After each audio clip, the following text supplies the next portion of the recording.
Are you miserable? I don't think you are. I think you just misdirected. And I have some help. Welcome to the weekend, everybody. This is your bFIT bonus.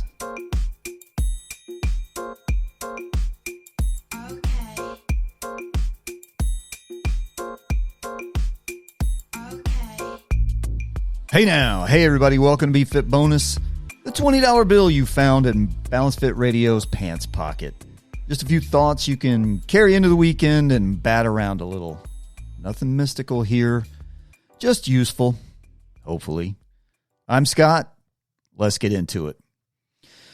Yeah, so based on anecdotal evidence, which is to say all the screens we stare at all day long instead of hanging out with, actual other humans, everyone is miserable, exhausted, convinced that no era in human history has ever been this bad, and has unconditionally surrendered to a slow march to impending doom. That sound about right? And yeah, I might feel that way too if I never put my phone down. But here's the truth. Ain't nothing in the world could be further from reality. War, poverty, starvation, crime, disease, illiteracy, every damn awful thing humans endure or inflict on one another, well, it's existed for millennia. There's nothing new under the sun, people.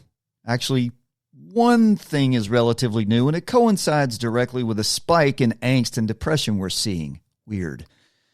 Human behavior isn't new. What is new is that you know all about it. All of it, all the time, instantly in high definition with commentary designed to make you anxious, angry, or hopeless, followed by a strategically targeted ad. Do that the next time you're scrolling on your favorite social media platform. Notice what you're seeing in your feed. You get a little something that makes you happy and smile, spikes your little dopamine, and you get a little something that makes you angsty, and then you get an ad. Or it might be the other way around, depending on what they're trying to sell you. That's all it's there for, people. As long as you know that, we're okay. Human beings were never designed to know all the things. It's too much being fired at us all at once. We're empathetic creatures. We are not built to emotionally metabolize the entire suffering of the planet before breakfast. So the current cultural mood? Yeah, it's counterfeit. It's a false narrative built on social engineering. You're being fed the worst pixels of a massive, complex, and beautiful image. So let's pause and ask an obvious question.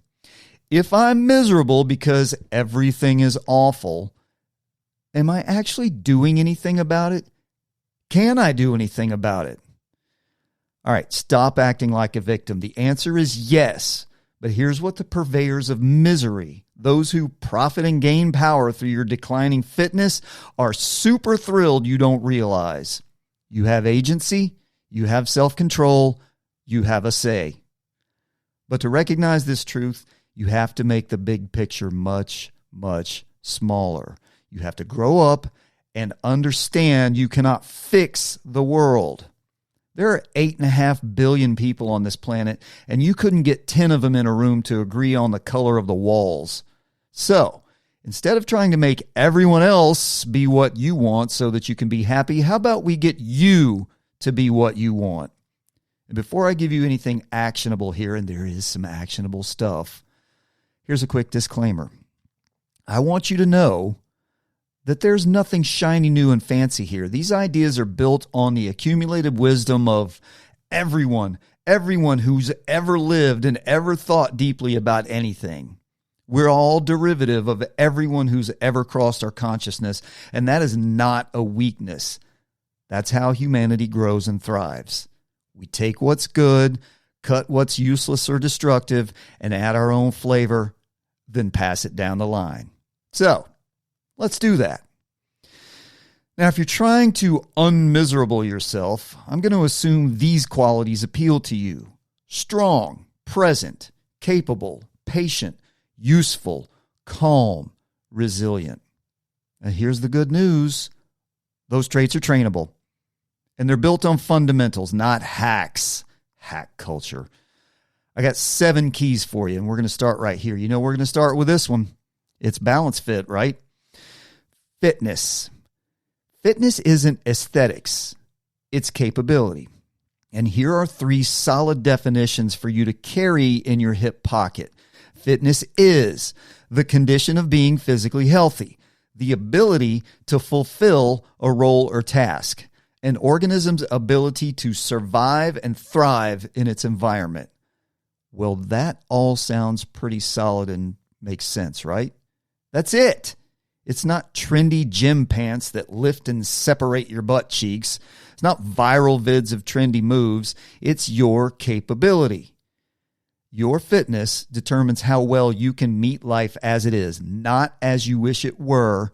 And your fitness is defined by the elevation of your capability to survive and thrive in your environment.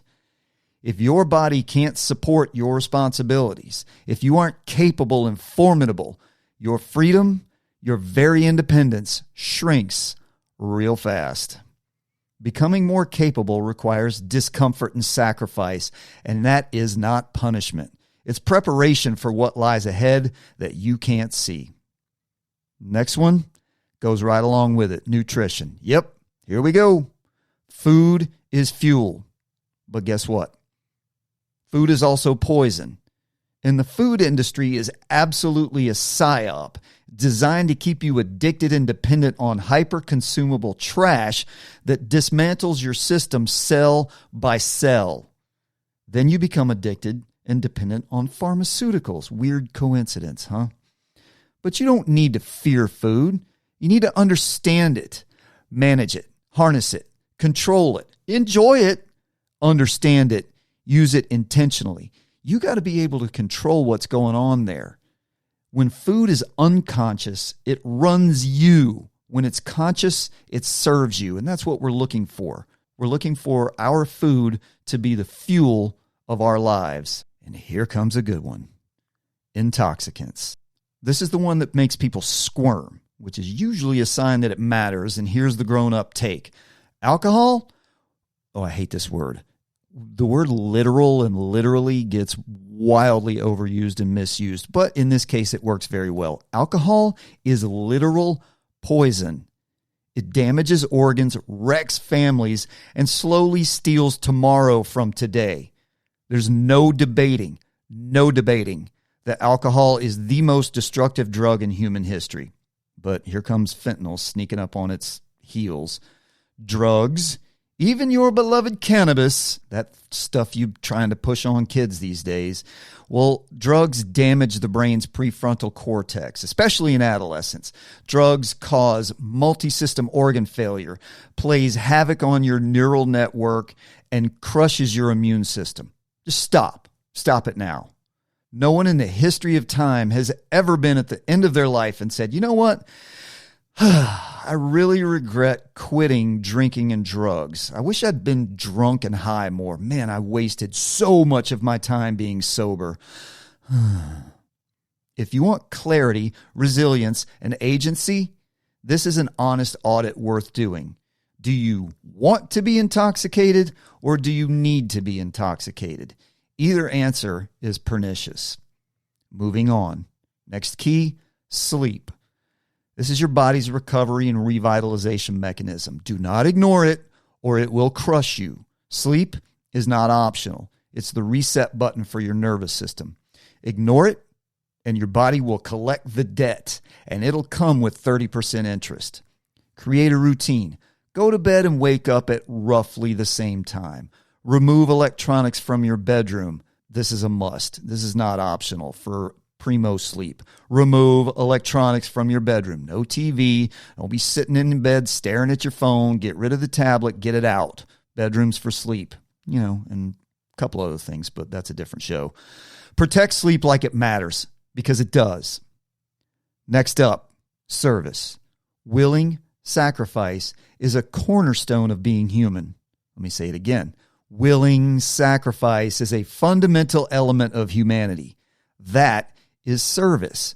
Serve future you with today's decisions. Serve your community. There are countless ways. Serve God. Serve your spouse and children. Serve your country, whatever. Just shift the focus outside of self and be active. There is no greater exercise for the enrichment of your spirit. When the focus shifts outward, the spirit stabilizes. Self-absorption is exhausting. Service is energizing. Try this on for size when you see an opportunity to serve, an injustice, a need, a void that needs filling. Instead of pointing your ridiculous little phone camera at it, stand tall, put fear aside, and say, "Here am I, send me." Next up, human connection. Oh boy, we cannot live through screens. My God, we've been trying and the dealers have been pushing, but we have to stop this self-destructive insanity. We need faces. We need voices. We need eye contact. For the future of humanity, please put your phone down every now and then. Get outside and talk to people, face to face, no electronics.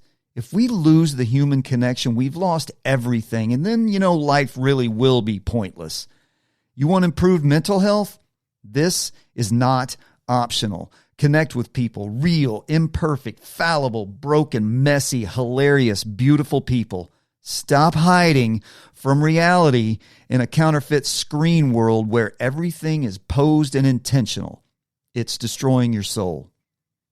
Next up, that takes us to the quiet assassin, digital consumption.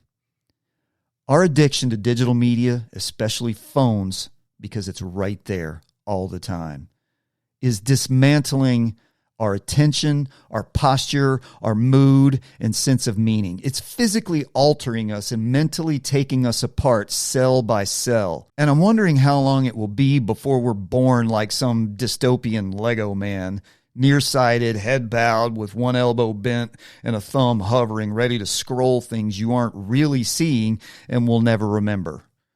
But a phone is just another tool. You don't need to eliminate it. You need to domesticate it, tame it, and control it. Use it for communication, productivity, and entertainment. Don't let it hijack your limbic system and turn you into a drooling zombie, completely self-involved and utterly unaware. If you don't control what you consume, it will control and consume you. So here's the thread that ties all this together. Misery isn't usually caused by one catastrophic thing. It's caused by thousands of small abdications, surrendering your humanity bit by bit. That's the process of neglecting and abusing your body, mind, and spirit, surrendering what it means to be human, ignoring physical fitness because it's hard, putting trash into your body because it's easy, numbing yourself to the world because it's messy, staring at a screen in bed because you're addicted, being self-absorbed instead of outwardly focused, removing yourself from human contact because you're afraid. That ain't life. That's subjugation. And the way out isn't grand transformation. It's reorientation. Fitness gives you capability. Nutrition gives you fuel. Sleep restores the system. Intoxicant control clears the signal. Service gives purpose. Human connection gives meaning. Digital restraint gives your mind room to breathe and your eyes the ability to see what's real. That life is a gift. You don't need to fix your whole life today. You need to take care of now well enough that tomorrow has a fighting chance. It's not someone else's job. That's on you. And that's how you unmiserable yourself.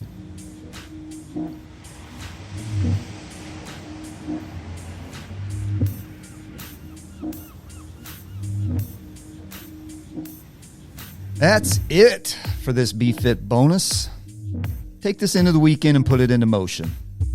Now get out and go for a walk or a run or a workout or coffee with people you actually like or don't like. I don't care. Just get out there.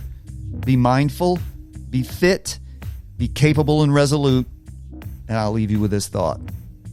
Comfort that arrests growth is not benevolent. Truth that invites effort is not cruelty. Enjoy your life. Take care of your body, mind, and spirit. Don't worry about the big picture. Just take care of now, right now. And don't have a good weekend.